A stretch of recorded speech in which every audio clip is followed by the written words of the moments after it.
Hi everyone, this is Terence Tan, the I'm Possible Investor. Now, what we have in the market last night was a totally unexpected event. All right, now what I mean by a totally unexpected event, now we all know that we're going to get the dead cat bounce after a big fall over here, like what the market has done last week, but nobody really kind of expected that because market opened a little bit positive and then it came all the way down, it went negative, it came all the way up, and then it came down again, fall flat before, that last hour rally where we had everything surging to the top, all right, and there was no sellers in place. Nobody wants to be a seller in those market conditions over here. So market actually closed really high. All right, it recovered 5% in the Dow Jones and like 4.5% in the Nasdaq as well as the S&P 500. But you have to pay attention to something that's very particular over here. All right, because yesterday's rally was led only by technology, all right, which fell the hardest last week, all right, and then also participated by the biggest sector that influences the index, which is the financials or the banks over here, all right, and it was added on over here by consumer staples as well. All right, now, yes, we understand consumer staples are probably the first thing that investors go into, all right, after a big crash like last week, what we have seen over here, all right, but it has also been a rebound that we have together with the tech sector as well as the financial sector. So this has led to all the buying that has taken place in the final hour of the market where, we have that whole surge up over here and it has shocked the short sellers who have shorted since last week, trying to take advantage of the downside. So they're left with no real choice but to quickly cover, all right, and then when they realize that there is no volume in place in the queue for them, all right, so they just gotta keep paying higher prices for this to happen, all right, but do understand one thing, volatility has not subsided over here, which means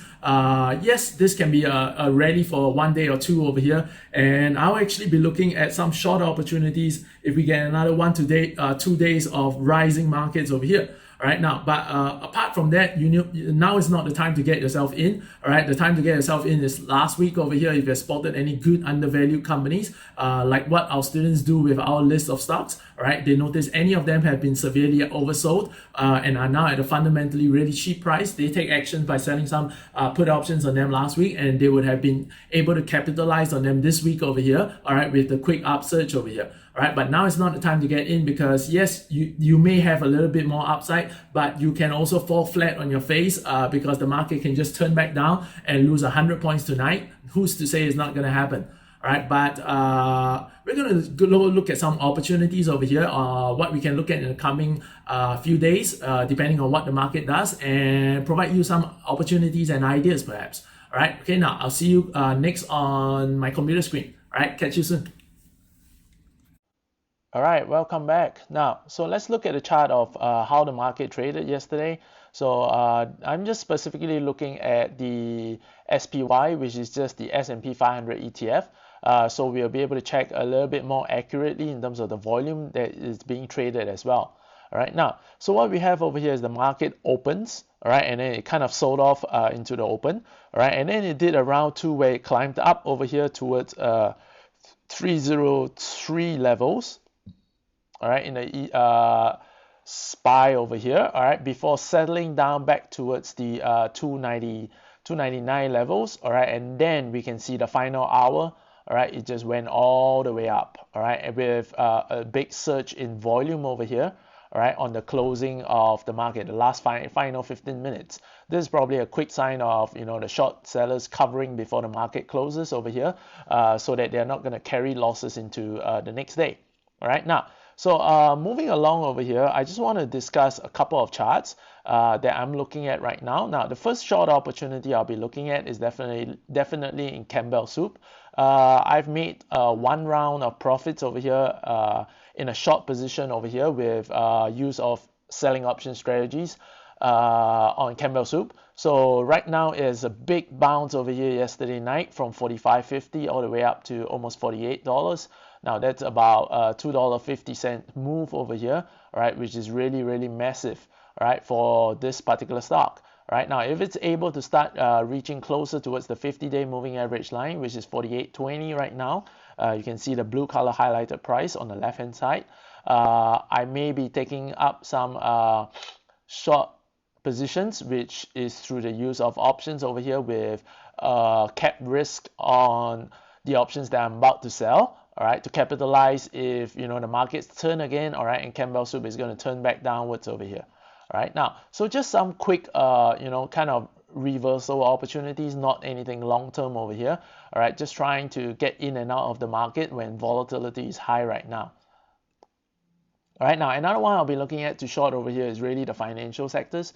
All right, now the financial sector had a major breakdown last week, especially if you look at JP Morgan's chart.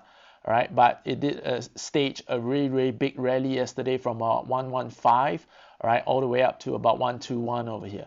All right, to close. Now it closed at a high as well, so we may see a couple more days, like maybe 1, 2, or 3 more days of up move towards maybe 125 or 127.50 levels.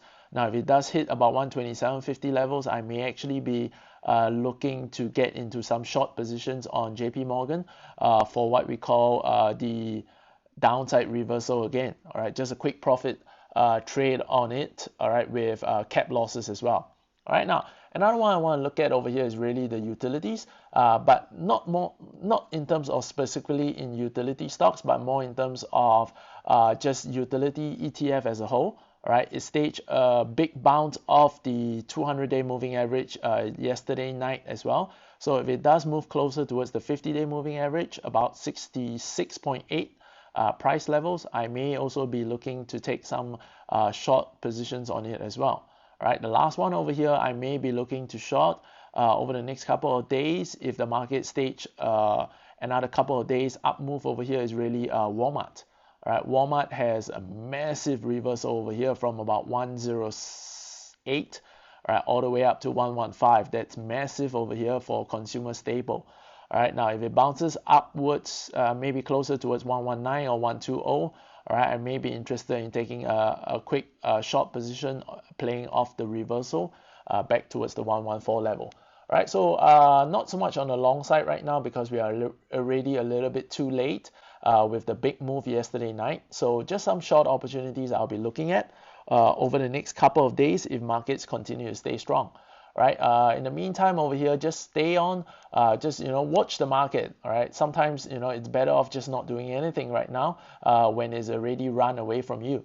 Right. But wait for the next opportunity, and I'm very sure we're gonna have a lot more of these kind of plays in the market over the next 1, 2, or 3 weeks over here because volatility is back in the markets right now. So we're going to get a lot of whipsaw actions over here where the buyers and sellers are constantly adjusting their portfolios. Nobody's really sure which side, which direction they want to be on. So you've got to watch your trades and your risk in every new trade that you take out there in the markets.